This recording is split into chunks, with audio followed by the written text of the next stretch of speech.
This is a fan-generated show. If you would like to support us, please go to jamieglazov.com, and also don't forget to subscribe to our YouTube channel.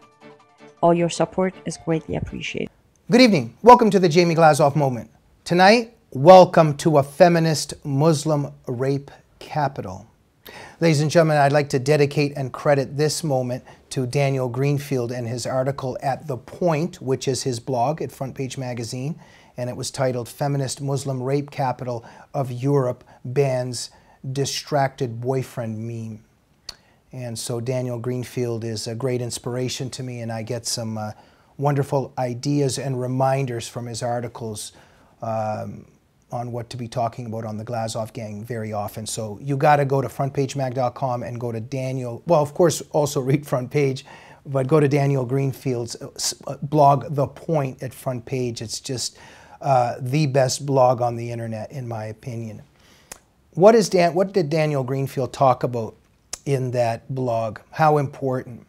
Ladies and gentlemen, again, on the Glazov Gang, we are constantly talking about what I think is just undeniably the most important things we should be talking about right now, and nobody talks about it. When I say nobody, of course, I don't mean that there's not great truth tellers out there. But I mean in our establishment media overall, and in our higher culture, in our higher literary culture, there's just a taboo. Nothing's being discussed. MSNBC, as I say all the time, CNN, ABC, New York Times, Washington Post. Nobody's talking about what's happening. So what do I want to talk about tonight in terms of Daniel Greenfield's blog? Ladies and gentlemen, Sweden is obsessively feminist, and yet it is one of the highest sexual assault and rape capitals in Europe. So this is the most feminist country, and quote unquote, I guess, around feminist, because leftist feminism, but it's the most feminist country in Europe, and it has the highest rape rates. And so what's going on here? We know that the migrant refugees are coming in, and most of them, as we know, are of the Islamic persuasion. And so whenever you have the higher the feminism, the more they've emasculated their males, and the more they're bringing in Muslim refugees, and the more the Muslim refugees come in, the rape statistics and the crime of rape skyrockets. This is taboo. Nobody's discussing this except for some of the truth tellers in our civilization, the brave truth tellers. Now, Daniel Greenfield writes about recently of the popular distracted boyfriend ad that was popular in Sweden for a while and in some places in Europe. Now, this ad, it was quite popular for a while. It depicts a man turning his head around and looking at a woman, and he's kind of attracted to her. He's turning around, and his girlfriend at the same time is glaring at him, and she's very, very angry.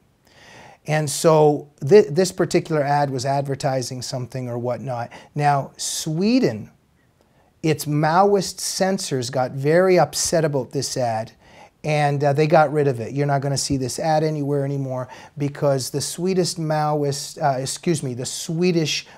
censors ruled that this ad was gender discriminatory. And, it went on and on about other things, how the ad objectifies women, or et cetera, et cetera. And Daniel discusses this in his blog, and he writes, that should fix Sweden, and why women are threatened there. And so, obviously, there's some sarcasm and irony here in Daniel Greenfield's brilliant mind, because this is what the Swedish authorities and the people in Sweden think is going to save problems. The Muslim refugees are coming into Sweden, and it's the rape capital. Just the rapes are skyrocketing of Swedish girls because of Muslim migrants coming in and because of their ideology. And yet Sweden thinks it's going to be protecting women by getting rid of this advertisement. Do you think that this is maybe worth a discussion? So some of Daniel's statistics that he brings up. Sweden has one of Europe's highest rates of sexual assaults, and yet militant feminism is embedded in its political culture and in its education system. So Sweden has boasted of a feminist foreign policy, for instance. Now, Daniel talks about how only 11% of people in Sweden believe that a woman should take care of the home. Now, I got to be really careful here. I'm not saying that I believe anything here. You know, I got to be really careful here. I don't want the thought police to come in and kill me. I'm just stating that only 11% in Sweden believe that a woman maybe should take care of the home. But what's very interesting, ladies and gentlemen, whatever it is that we believe, I have to tell you, I know many women who privately tell me they wish that they could just take care of the home and stay home, but they can't handle the criticism that they come under. It's not accepted anymore in our society. They're criticized and they're bullied and they're not allowed to stay home. And so that's just something that I'm putting out there.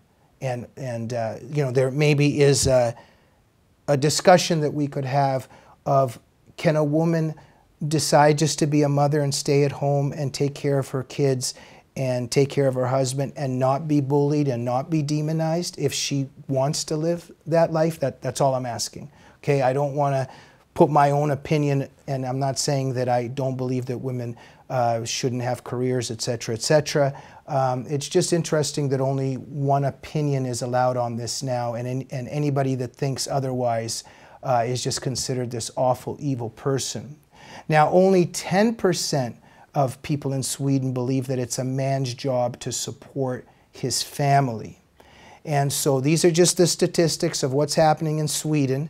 And so there's a pressure there as well that maybe the man should just stay home and take care. So we're seeing, ladies and gentlemen, for whatever our views are on this, one thing is for sure, that there is an emasculation of men that's occurring in our culture. And because of the strong feminism and this radical feminism, men are being emasculated. So what's happening in this whole paradigm? Well, for instance, as Daniel writes, Finland has 1/3 of Sweden's rape rates and 1/4 of its sexual assault rates. Finland is fairly feminist, but the Muslim proportion of its population is only 1/3 of Sweden. So Finland has 1/3 of Sweden's Muslim population and 1/3 of Sweden's rape rate. So let that sink in. And nobody's allowed to discuss this because it's considered so racist to be discussing these things. But once again, we are not discussing people, we're not discussing a race. We're simply discussing facts. And quote unquote, this is what Daniel Greenfield writes. Sweden has the second highest non-indigenous Muslim population rate in Europe and the second highest sexual assault rate in Europe. Belgium has the 3rd highest Muslim population rate and the 3rd highest in sexual violence rate. The Netherlands has the 4th highest sexual assault rate in Europe and the 4th highest Muslim population rate. Germany has the 6th highest assault rate and the 6th highest Muslim population rate. And all of the numbers, and he asks, are all of the numbers just a random coincidence? These are startling facts and statistics, ladies and gentlemen. I would just like to put something on the table, perhaps. Could it be, and I just did a moment on this, you can just look it up, and I did a moment, Islamic sexual slavery in California. I talk about why this is happening.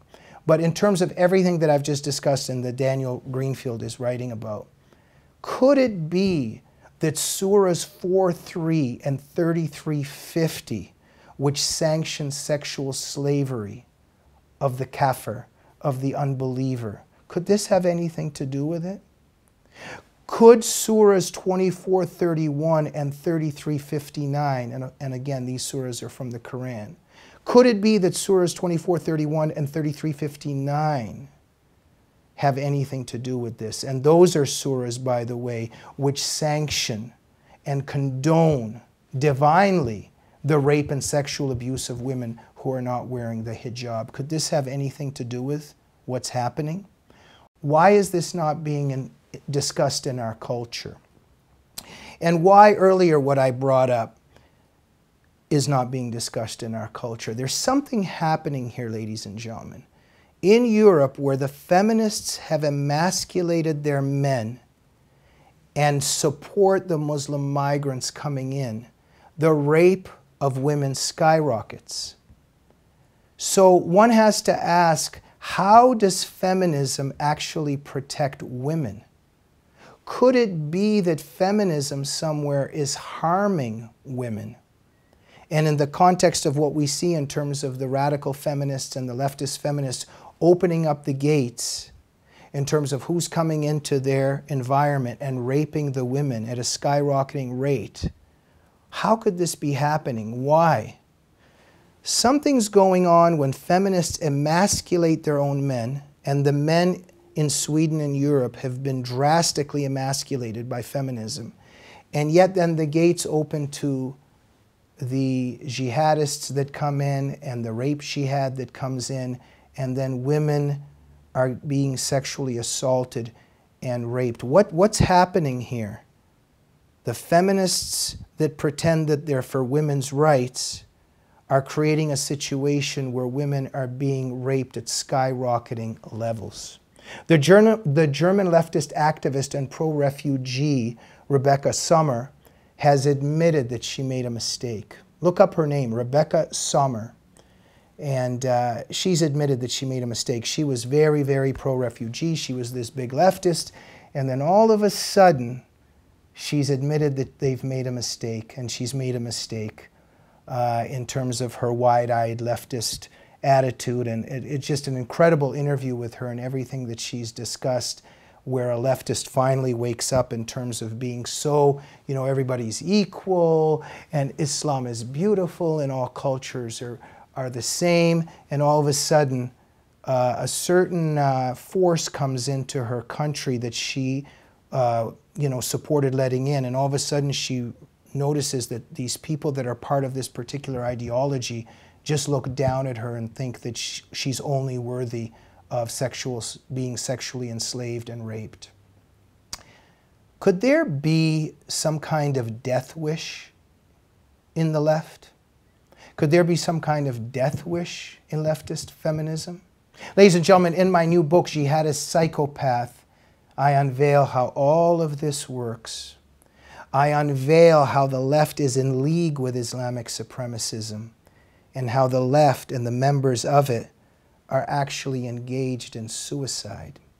There's a suicidal impulse going on here, and they're destroying the West, and in the end, they're going to become the victims of these utopian revolutions that they're supporting, because utopian revolutions ultimately eat their own. This is happening over and over and over again. It happened with communism. Now it's happening with jihad and Sharia, and how the left is bringing in these forces that they will be devoured by as well. And they're taking us all with them. This is the scary thing. Get my book, Jihadist Psychopath, that's coming out very soon, that explains this horrifying process. Educate yourself and equip yourself. Because once we find out and tell the truth about what's happening, we can protect our civilization very effectively and turn the tide. Thank you for watching the Jamie Glazov Moment tonight. Good night.